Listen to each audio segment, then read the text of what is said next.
بسم الله الرحمن الرحيم إن الحمد لله نحمده ونستعينه ونستغفره ونعوذ بالله من شرور أنفسنا وسيئات أعمالنا من يهده الله فلا مضل له ومن يضلل فلا هادي له وأشهد أن لا إله إلا الله وحده لا شريك له وأشهد أن محمدا عبده ورسوله يا أيها الذين آمنوا اتقوا الله حق تقاته ولا تموتن إلا وأنتم مسلمون يا أيها الناس اتقوا ربكم الذي خلقكم من نفس واحدة وخلق منها زوجها وبث منهما رجالا كثيرا ونساء واتقوا الله الذي تساءلون به والأرحام إن الله كان عليكم رقيبا يا أيها الذين آمنوا اتقوا الله وقولوا قولا سديدا يصلح لكم أعمالكم ويغفر لكم ذنوبكم ومن يطع الله ورسوله فقد فاز فوزا عظيما أما بعد فإن خير الحديث كتاب الله وخير الهدي هدي محمد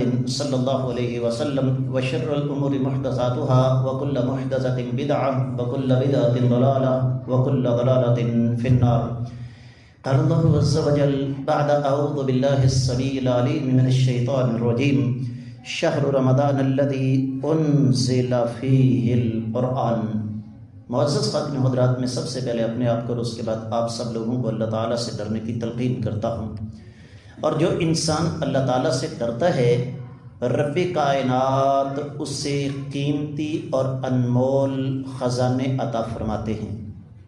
آج اللہ تعالیٰ کی توفیق اور اس ذات بابرکات کے فضل و کرم سے 13 رمضان 1446 ہجری 14 مارچ 2025 عیسوی ہے، اور ہمارا موضوع رمضان اور انمول خزانے. عام طور پر آپ کے ذہن میں یہ بات آئے گی شاید کچھ رمضان کے فضائل بیان کیے جائیں گے. ایسی کوئی بات نہیں. میں جو کچھ آپ کے لیے لے کر آیا ہوں سنتے جائیے. یہ ماہ مقدس وہ ہے جس میں اللہ رب العزت نے سیدنا عیسیٰ علیہ السلام کو آسمانوں کی طرف اٹھایا. اب ہمیں کیا جی اٹھا لیا تو ہم کیا کریں؟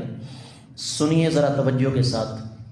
میرا اور آپ کا ایمان ہے کہ عیسیٰ علیہ السلام قیامت کے قریب دنیا میں تشریف لائیں گے، لیکن نبی بن کر نہیں بلکہ کائنات کے امام صلی اللہ علیہ وسلم کے امتی بن کر تشریف لائیں گے. لا الہ الا اللہ عیسیٰ روح اللہ، یہ الفاظ یہ کلمہ جاری نہیں کریں گے بلکہ ان کا کلمہ کیا ہوگا؟ لا الہ الا اللہ محمد رسول اللہ. حوالہ اگر چاہیے تو نوٹ کیجئے مستدرک الحاکم 3 جلد، جو عربی طبع ہے اس کی بات کر رہا ہوں، اردو والا نہیں.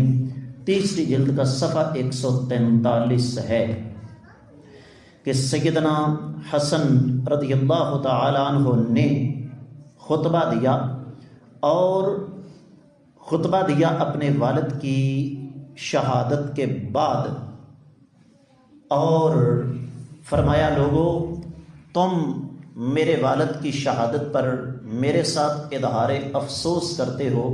تمہیں اس بات کا علم نہیں ہے کہ میرے والد اس رات قتل ہوئے ہیں جس رات عیسیٰ علیہ السلام کو آسمانوں کی طرف اٹھایا گیا. اسی رات قرآن نازل ہوا، اور اسی رات کائنات کے امام صلی اللہ علیہ وسلم نے بیت المقدس کی سیر کی. کس مہینے میں بھائی؟ میں دعوے کے ساتھ کہتا ہوں یہ معلومات آپ کی اکثریت کے لیے بالکل نئی ہیں. آگے بڑھیے. آپ نے سن لیا کہ شہر رمضان الذی انزل فیہ القرآن، اس قرآن کے نزول کا آغاز اسی ماہ مقدس میں ہوا. حوالہ نوٹ کیجئے، صحیح مسلم میں حدیث مبارکہ ہے 1162، سیرت ابن ہشام پہلی جلد کا 304 صفحہ ہے. کائنات کے امام صلی اللہ علیہ وآلہ وسلم کا فرمان، فرمایا اس قرآن کے نزول کا آغاز پیر والے دن 21 رمضان کو ہوا. یہاں سے ایک اور بات بھی ہمارے سامنے آتی ہے. کیا بلا؟ یہ جو 27 رمضان کو ہم اسپیشل عبادت کا بندوبست کرتے ہیں، کیا سوچ کر کہ یہ کون سی رات ہے؟ لیلۃ القدر۔ قرآن کہتا ہے انا انزلناہ فی لیلۃ القدر، اور حدیث مبارکہ ہمیں یہ بتا رہی ہے کہ یہ قرآن جو ہے اس کے نزول کا آغاز 27 کو نہیں بلکہ کس رات کو ہوا تھا؟ 21ویں رات کو۔ اسی طریقے سے یہی وہ مہینہ ہے 13 ہجری کا۔ امام بلازری نے لکھا، پہلی جلد کا صفحہ نمبر 406 ہے کہ اسی رات، اسی ماہ سیام میں کائنات کے امام صلی اللہ علیہ وسلم کی 42 سال خدمت کرنے والے چچا ابو طالب کا انتقال ہوا۔ میں پھر ایک دفعہ عرض کر دوں، یہ ساری کی ساری باتیں آپ کے لیے نہیں ہیں۔ اب سوال یہ ہے ابو طالب کی وفات کے ساتھ ہمارا کیا تعلق ہے؟ بھائی صاف اور سیدھی بات ہے، نبی کریم صلی اللہ علیہ وسلم کا فرمان صحیح مسلم کے اندر موجود ہے۔ آپ علیہ الصلوۃ والسلام نے فرمایا میں قیامت کے روز اپنے چچا کو بچا نہیں سکوں گا، میری 42 سال خدمت کی ہے، اتنا عرصہ خدمت کرنے کی وجہ سے اس کے عذاب میں تخفیف ضرور ہوگی، لیکن چونکہ شرکیہ عقیدے پر دنیا سے گیا لہذا بخشش نہیں ہو سکتی۔ پھر مزید آگے بڑھیے 10 ہجری کو، یہ میں آپ کی خدمت میں عرض کر دوں کہ ابو طالب کی وفات بھی 10 ہجری کو ہوئی ہے۔ 10 ہجری کو ہی کائنات کے امام صلی اللہ علیہ وسلم کو ایک بہت بڑا صدمہ برداشت کرنا پڑا، اور وہ کیا تھا؟ آپ علیہ الصلوۃ والسلام کی سب سے محبوب بیوی سیدہ خدیجہ رضی اللہ تعالی عنہا، یہ بھی اسی ماہ مقدس میں اللہ کو پیاری ہوئیں۔ امام بہقی نے دلائل النبوہ کی دوسری جلد کے 253ویں صفحے پر اس بات کا جزم فرمایا ہے کہ سیدہ خدیجہ رضی اللہ تعالی عنہا کی وفات بھی اسی مہینے میں ہوئی۔ پھر یہاں پر ایک اور چیز میں آپ کی خدمت میں عرض کر دوں کہ آج ہمارے ہاں میاں بیوی کے رشتے کو محبت کی بجائے مقابلے کا رشتہ بنا دیا گیا ہے۔ حالات یہ تھے کہ کائنات کے امام صلی اللہ علیہ وسلم نے جب غزوہ بدر کے بعد، غزوہ بدر کس مہینے میں ہوا جی؟ رمضان میں۔ غزوہ بدر کے بعد یہ فیصلہ کیا کہ قیدیوں کو مال فدیہ لے کر چھوڑ دیا جائے، تو آپ علیہ الصلوۃ والسلام کی لخت جگر سیدہ زینب آ گئیں۔ ان کے شوہر ابو العاص قیدیوں میں شامل تھے۔ کہا آقا آپ کی بیٹی کے پاس اپنے شوہر کو چھڑانے کے لیے کچھ نہیں، صرف یہ عورتوں کے استعمال کی ایک چیز ہے، گلے کا ہار سمجھ لیں۔ آقا علیہ السلام نے وہ ہار ہاتھ میں لیا، آنکھوں سے آنسو آ گئے۔ صحابہ نے کہا آقا آپ کی آنکھوں میں آنسو؟ فرمایا یہ وہ ہار ہے جو میری خدیجہ نے میری بیٹی کو دیا تھا، اور اس ہار کو دیکھ کر مجھے میری خدیجہ یاد آ گئی۔ پھر پوچھا صحابہ اکرام سے اگر تم لوگ اجازت دو تو میں اپنی خدیجہ کی یہ نشانی بیت المال میں جمع کروانے کی بجائے اپنے پاس رکھ لوں؟ صحابہ اکرام نے کہا آقا ہماری کیا مجال ہے کہ ہم آپ کو انکار کر سکیں۔ تو سیدہ خدیجہ رضی اللہ تعالی عنہ کا انتقال کب ہوا بھائی؟ رمضان میں۔ غزوہ بدر آپ کو پتہ ہے 17 رمضان کو ہوا۔ اسی طریقے سے اس امت کا فرعون کون بھائی؟ ابو جہل، یہ جہنم رسید ہوا تو کس مہینے میں؟ اسی مہینے میں۔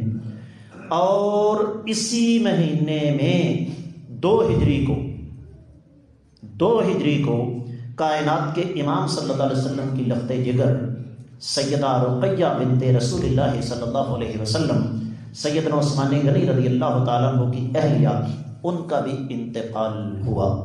اور میں یہاں اس مناسبت سے یہ بات ضرور ذکر کرنا چاہوں گا، یہ وفاتیں، یہ صدمے، یہ دکھ، یہ تکالیف اس بات کی علامت نہیں ہے کہ اللہ کو ہمارے ساتھ دشمنی ہے۔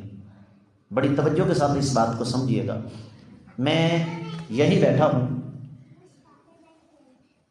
کہ گفتگو کے بعد مجھے آپ نے بتانا ہے انسانی تاریخ کا وہ صدمہ بتائیے جس صدمے سے اللہ نے کائنات کے امام صلی اللہ علیہ وسلم کو نہیں گزارا۔ آپ 3 چیزیں سماعت فرما چکے۔ چٹان کی طرح سامنے کھڑا رہنے والا چچا دنیا سے چلا گیا، والد کو دیکھا نہیں۔ توجہ کیجیے گا ذرا، والد کو نبی علیہ السلام نے اپنی آنکھوں سے دیکھا نہیں۔ 6 سال کی عمر میں والدہ اس جگہ دنیا سے گئیں جو جگہ آج بھی جنگل بیابان اور صحرا ہے۔ 1500 سال گزرنے والا ہے، لیکن نبی علیہ السلام کی والدہ کی قبر جس جگہ ہے نا وہ آج بھی صحرا ہے۔ 6 سال کی عمر، دادا نے سنبھال لیا، 2 سال گزرے، 8 سال کی عمر میں دادا بھی دنیا سے چلے گئے۔ کوئی بہن تھی نبی علیہ السلام کی بھائی؟ کوئی بھائی تھا؟ آج ہم چھوٹی چھوٹی باتوں پر ناشکرے ہو جاتے ہیں، دل گرفتہ ہو جاتے ہیں، پریشان ہو جاتے ہیں، شکوہ شکایت کرنے لگتے ہیں۔ اور پھر اگر رب کائنات نے بیٹے دیے، یکے بعد دیگرے رب کائنات نے تینوں ہی واپس لے لیے۔ اگر بیٹیاں دیں تو 3 بیٹیاں آقا علیہ الصلوۃ والسلام کی مبارک زندگی میں ہی دنیا سے چلی گئیں۔ حوالہ نوٹ کر لیجئے، امام ابن سعد نے طبقات الکبریٰ میں اس بات کا جزم فرمایا ہے، امام ذہبی نے سیر میں اور الاستیاب میں اس کا حوالہ موجود ہے۔ بالکل اسی طریقے سے کائنات کے امام صلی اللہ علیہ وآلہ وسلم جب بدر سے واپس آئے، یہ باتیں ہمیں نہ کوئی بتاتا ہے نہ ہم نے کبھی جاننے کی کوشش کی ہے۔ ایک عورت تھی جس کا نام اسماء بنت مروان تھا، اسماء عین صاد میم اور الف۔ یہ بدبخت عورت کائنات کے امام صلی اللہ علیہ وآلہ وسلم کو بڑی تکلیف دیا کرتی تھی، تو صحابہ کرام میں سے کسی نے پھر اس بدبخت عورت کو قتل کر دیا۔ امام ابن ہشام نے اپنی سیرت میں اس بات کا جزم فرمایا ہے۔ تو آقا علیہ الصلوۃ والسلام کو تکلیف دینے والی یہ بدبخت عورت بھی اسی مقدس مہینے کے اندر جہنم رسید ہوئی۔ یہ وہ انمول خزانے ہیں جن کا ہمیں پتہ نہیں۔ پھر یہ بھی سنیے گا کہ کائنات کے امام صلی اللہ علیہ وسلم جنہیں اپنے بیٹے کہتے تھے، سیدنا حسن اور سیدنا حسین رضی اللہ تعالیٰ عنہما، کسی کو نہیں پتا کہ سیدنا حسن رضی اللہ تعالی عنہ 3 ہجری کو اس ماہ مقدس 15 رمضان کو پیدا ہوئے تھے۔ امام خطیب البغدادی نے تاریخ بغداد میں اس بات کا جزم فرمایا ہے۔ میں حوالے ساتھ ساتھ اس لیے دے رہا ہوں تاکہ کوئی بات کچی نہ رہ جائے۔ پھر اسی ماہ مقدس میں کائنات کے امام صلی اللہ علیہ وسلم نے 3 ہجری کو سیدہ زینب بنت خزیمہ بنت حارث، جن کو ام المساکین کہا جاتا ہے، ان کے ساتھ آقا علیہ الصلوۃ والسلام نے نکاح کیا۔ اور پھر انسانی تاریخ کا میں اسلامی تاریخ کا نہیں کہتا، انسانی تاریخ کا عظیم ترین واقعہ میرے چینل پر جا کر پڑھ سن لیجئے گا۔ میں نے صرف ایک آیت مبارکہ پر کم از کم 15 منٹ کے کوئی 8 درس دیے ہیں۔ بڑی قیمتی بات کرنے لگا ہوں، توجہ کے ساتھ سنیے گا۔ ایک اصول آپ کو سمجھا رہا ہوں، قاعدہ یاد رکھیے۔ اللہ کی سنت ہے، اللہ کا طریقہ ہے کہ انبیاء علیہ الصلوۃ والسلام کی بیویاں بد عقیدہ تو ہو سکتی ہیں، بد کردار نہیں ہو سکتی۔ جملہ دہرا رہا ہوں، نوٹ کیجئے گا۔ انبیاء کی بیویاں بد عقیدہ تو ہو سکتی ہیں لیکن بد کردار نہیں ہو سکتی۔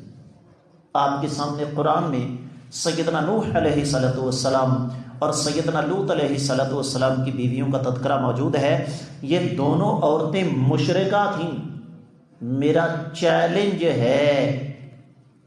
چیلنج ہے کہ کوئی مائی کا لال ان دونوں عورتوں کو بد کردار ثابت کرے کوئی نہیں کر سکتا۔ اسی ماہ مقدس میں ہجرت کے 5ویں سال میرے اللہ نے میری اور آپ کی ماں صدیقہ بنت صدیق، طیبہ، طاہرہ، مطہرہ، محدثہ، مفسرہ، فقیہہ، اس امت کی نہیں بلکہ انسانی تاریخ کی سب سے بڑی عالمہ اور کائنات کے امام صلی اللہ علیہ وسلم کی سب سے محبوب بیوی سیدہ عائشہ رضی اللہ تعالی عنہا کی برات نازل فرما دی۔ یہ بھی ایک انمول خزانہ ہے۔ رمضان عبادت کا مہینہ ہے، اس سے انکار نہیں، لیکن اس کے ساتھ ساتھ یہ بات یاد رکھیے گا کہ غیرت مند قومیں ہمیشہ اپنی تاریخ کو زندہ رکھتی ہیں، اور تاریخ 2 قسم کی ہوتی ہے۔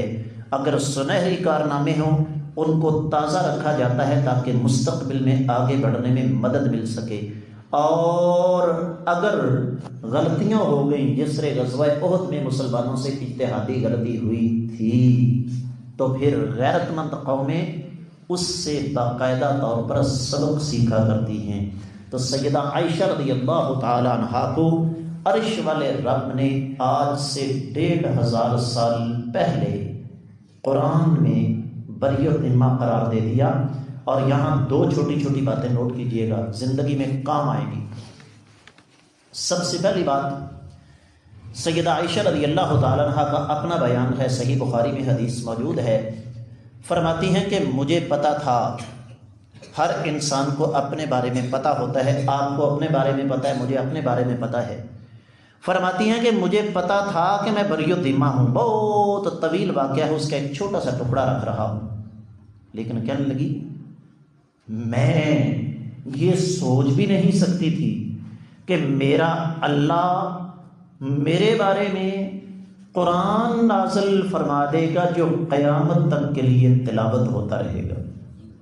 کہنے لگی میرے ذہن میں کیا تھا کہ ہو سکتا ہے اللہ مالک اللہ رب الجلال والاکرام آقا علیہ الصلوۃ والسلام کو خواب میں کوئی چیز دکھا دیں، یا کوئی اس طرح کا اشارہ کر دیں، جبریل آ کر ویسے بتا دے، لیکن یہ تو میرے ذہن میں بھی نہیں تھا کہ میرے بارے میں اللہ قرآن نازل فرما دیں گے۔ تو اس کا مطلب کیا ہوا کہ رب کائنات نے، اور دوسری چیز جو اسی واقعے کے ساتھ تعلق رکھتی ہے، چونکہ معزز خواتین بھی میری بات سن رہی ہیں، جب اللہ نے برات کا اظہار کر دیا نا، اعلان کر دیا، تو سیدنا ابو بکر صدیق رضی اللہ تعالیٰ عنہ نے فرمایا عائشہ نبی علیہ الصلوۃ والسلام کا شکریہ ادا کرو، بڑی نازک سی بات ہے۔ اس سے پہلے چونکہ وحی کا سلسلہ بند تھا، تو اس لیے نبی کریم صلی اللہ علیہ وسلم نے فرما دیا تھا کہ عائشہ اگر غلطی ہو گئی ہے تو اللہ سے معافی مانگ لو، اللہ معاف کرنے والے۔ فرماتی ہیں یہ بات سن کر میں جو پہلے رو رو کے ہلکان ہو رہی تھی نا، اس صدمے نے میرے آنسو خشک کر دیے۔ کیا مطلب؟ دل میں ایک بات آئی، آقا آپ سے بڑھ کر تو مجھے جاننے والا کوئی نہیں، آپ کی زبان سے یہ الفاظ، اب جب برات آ گئی ہے نا، عرش پر سے برات آ گئی ہے، تو اب صدیق کائنات فرماتے ہیں عائشہ نبی علیہ السلام کا شکریہ ادا کرو۔ توجہ کیجئے گا، یہاں پر آپ نے نبوت اور امت کو نہیں دیکھنا، ایک نبی اور ایک امتی عورت کی بات نہیں ہو رہی، بڑی نازک بات ہے میاں بیوی کی، میاں بیوی کا معاملہ ہے نا، کہا ان کا شکریہ ادا کروں۔ توجہ کیجئے گا، کیا فرمایا؟ ان کا شکریہ ادا کروں، جنہوں نے کہہ دیا تھا کہ غلطی ہو گیا تو معافی مانگو، میں تو عرش والے رب کا شکر ادا کروں گی جس نے عرش پر سے میری برات کا اعلان فرما دیا۔ اس سے پتہ کیا چلتا ہے؟ اس سے پتہ یہ چلا کہ جب معاملہ میاں بیوی کا ہو نا، قرآن کا ایک اصول ہے وَلَهُنَّ مِثْلُ الَّذِي عَلَيْهِنَّ بِالْمَعْرُوفِ، عورتوں کے لیے جو جس طرح ان کی ذمہ داریاں ہیں اسی طرح ان کے حقوق بھی ہیں۔ اب یہاں پر نبی کریم صلی اللہ علیہ وسلم کی نبوت، رسالت، قیامت کے روز جنت کا دروازہ آقا علیہ السلام کے اشارے پر کھلے گا، جبریل آ کر دروازے پر کھڑا رہتا ہے انتظار میں، آقا علیہ السلام آسمان کی طرف نگاہ اٹھائیں، اللہ قبلہ تبدیل کر دیں، چاند کی طرف اشارہ کریں، چاند 2 ٹکڑے ہو جائے، اور آقا علیہ السلام کی شفاعت کے بغیر کہ جنت میں نہیں جا سکیں گے۔ یہ ساری باتیں ایک طرف، یہاں خالصتاً میاں بیوی کا معاملہ ہے، اور جب میاں بیوی کا معاملہ آئے تو وہاں پر قرآن نے پھر برابری کا اصول بتا دیا۔ تو آگے بڑھتے ہیں۔ اسی طریقے سے اسی ماہ مقدس میں سیدنا عبداللہ بن عتیق، انہوں نے سلام بن ابو الحقیق کو قتل کیا تھا، اور یہ حوالہ آپ کو ملے گا السرائع والبحوث النبویہ حول المدینہ والمکہ، اس کے 174 اور 175 صفحے پر۔ پھر اسی ماہ مقدس میں آپ کو بتا دوں کہ 8 ہجری کو اللہ تعالیٰ نے مکہ فتح کروا دیا۔ توجہ کیجیے گا، کتنی ہجری کو بھائیو؟ 8۔ اس کا مطلب کیا ہوا کہ کائنات کے امام صلی اللہ علیہ وسلم جس مکہ شہر سے رات کے اندھیرے میں چھپ کر نکلے تھے، کس کے حکم سے؟ کوئی سوچ سکتا تھا؟ چپا چپا دشمن ہے، زندہ یا مردہ گرفتاری پر کتنا انعام ہے جی؟ 100 اونٹ۔ کوئی سوچ سکتا تھا کہ ٹھیک 8 سال کے بعد اس شہر میں آقا علیہ السلام داخل ہوں گے، اور وہ جو بدبخت کہتے تھے چھوڑیں گے نہیں، قتل کر دیں گے، نگاہیں جھکائیں سامنے کھڑے ہیں، اور آقا علیہ السلام پوچھ رہے ہیں بتاؤ تمہارے ساتھ کیا سلوک کیا جائے۔ اور یہاں ایک بڑا قیمتی سبق ہمیں ملتا ہے فتح مکہ سے۔ کیا میرے آقا علیہ السلام نے مکہ میں داخل ہوتے ہوئے کوئی شور مچایا؟ کسی گھر کو آگ لگائی؟ کوئی شرلیاں پٹاخے چھوڑے؟ کوئی فائرنگ کی؟ کوئی ڈھول باجے بجائے؟ نعوذ باللہ من ذالک۔ انسانی تاریخ اس بات پر حیران ہے کہ یہ کیسا فاتح تھا صلی اللہ علیہ وسلم، آپ کے قدموں پر ہماری کل کائنات قربان۔ کیسے عجیب و غریب فاتح ہیں کہ فاتح کی حیثیت سے مکہ میں داخل ہوئے سر جھکایا ہوا۔ یہ ظرف کی بات ہوتی ہے، بڑا سخت لفظ استعمال کرنے لگا ہوں، کم ظرف بلکہ کمینے آدمی کی نشانی میں آپ کو بتا دوں کہ وہ ہمیشہ کمزوروں کے سامنے شیر ہوتا ہے، جس کو ہماری پنجابی زبان میں کہتے ہیں نا ٹھٹھے پہلوان نو کی آکھنا۔ جب آقا علیہ السلام نے دیکھا کہ مکہ والے سر جھکائے کھڑے ہیں، فرمایا جاؤ آج میں تمہیں وہی بات کہتا ہوں جو یوسف علیہ السلام نے اپنے بھائیوں سے کہی تھی، کیا لا تثریب علیکم اليوم، آج تم پر کوئی گرفت نہیں ہے۔ اس کا مطلب کیا ہوا کہ اگر یہ مکہ فتح ہوا ہے تو رب کائنات نے اس فتح مکہ کو کس مہینے میں ہمیں عطا فرمایا؟ اور اسی دوران آپ یہ دیکھیں قیامت تک کی آنے والی انسانیت کو سبق پڑھا گئے، خبردار کسی کے مال کو نقصان نہیں پہنچانا، گھر کو نقصان نہیں پہنچانا، جو اپنے گھر میں جا کر بند ہو جائے اسے کچھ نہیں کہا جائے گا، جو بیت اللہ میں آ کر پناہ لے لے اسے بھی کچھ نہیں کہا جائے گا، اور جو ابو سفیان کے گھر میں داخل ہو گیا، من داخل دار ابو سفیان فہو آمن، جو ابو سفیان کے گھر میں داخل ہو گیا اسے بھی کچھ نہیں کہا جائے گا۔ کیا آج انسانی حقوق کے چیمپئن انسانی تاریخ میں ہمیں کوئی ایسی مثال دکھا سکتے ہیں؟ اور پھر اسی کا تسلسل ابو جہل کا بیٹا اکرمہ ہے۔ آپ نے واقعہ تفصیل سے سنا ہے، میں تفصیل میں نہیں جاؤں گا۔ آقا علیہ السلام نے اکرمہ کا نام لے کر کہا یہ جہاں بھی ملے قتل کر دیا جائے، لیکن ایک چھوٹے سے واقعے نے اکرمہ کی زندگی کا رخ تبدیل کیا۔ واپس آیا، بیوی حاضر ہوتی ہے، کہا آقا آپ کے سب سے بڑے دشمن ابو جہل کا بیٹا اکرمہ مسلمان ہو کر آپ کے گلے لگنا چاہتا ہے۔ فرمایا جو گلے لگنا چاہتا ہے میرے بازو اس کے لیے کھلے ہوئے۔ جو اسلام قبول کر لے، کیوں؟ وما ارسلناک الا رحمۃ للعالمین، رحمۃ للعالمین بنا کر بھیجا ہے، مقصد قتل کرنا نہیں۔ اور تم جہنم کا راستہ چھوڑ کر جنت کے راستے پر آ جاؤ، تمہیں ساری معافی ہے۔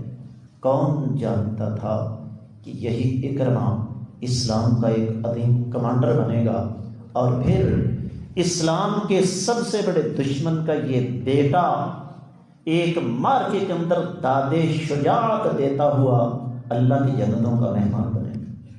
پھر اسی طریقے سے چھوٹے چھوٹے اور بہت سارے واقعات ہیں، جس طرح کے امام ابن سعد نے طبقات میں لکھا کہ 5ویں سال، ہجرت کے 5ویں سال، بلکہ نہیں، ہجرت کے 8ویں سال سیدنا خالد بن ولید رضی اللہ تعالیٰ عنہ کی قیادت میں ایک مارکا لڑا گیا۔ سیدنا عمرو بن عاص رضی اللہ تعالیٰ عنہ کو رب کائنات نے جو توفیق دی کہ حذیل کا جو بت تھا اس کو گرایا، تو یہ بھی اسی مقدس مہینے میں۔ اور پھر نبی کریم صلی اللہ علیہ وسلم انسانی تاریخ کے عجیب و غریب غزوہ سے واپس لوٹے، غزوہ تبوک۔ بچوں کو خاموش کرو، میں نے اس کو کیسے تیار کیا۔ غزوہ تبوک یہ انسانی تاریخ کا عجیب و غریب غزوہ تھا، اور عجیب و غریب امتحان تھا۔ ہمیں تو ہوا ہی کچھ نہیں، ہم تو چھوٹی چھوٹی باتوں پر شکوہ کرتے ہیں نا۔ اہل مدینہ کی سال بھر کی روزی کا دار و مدار کھجور کی فصل کا تھا۔ میرا تعلق ایک جٹ ذمہ دار گھرانے سے ہے۔ آج سے ٹھیک مہینہ سوا مہینہ بعد آپ نے کسی جٹ بندے کو ٹیڑھی نظر سے دیکھنا بھی نہیں۔ میں زبانی کچھ نہیں کہوں گا، فصل پک کر تیار ہونا تو ان کی پرواز زیادہ بلند ہوتی ہے، بندہ مار کے فصل بیچ کے مقدمے پہ لگا دیتے ہیں۔ تو ان دنوں یہ جو آج کل دن چل رہے ہیں نا، ذمہ دار ان دنوں خالی ہوا ہوتا ہے۔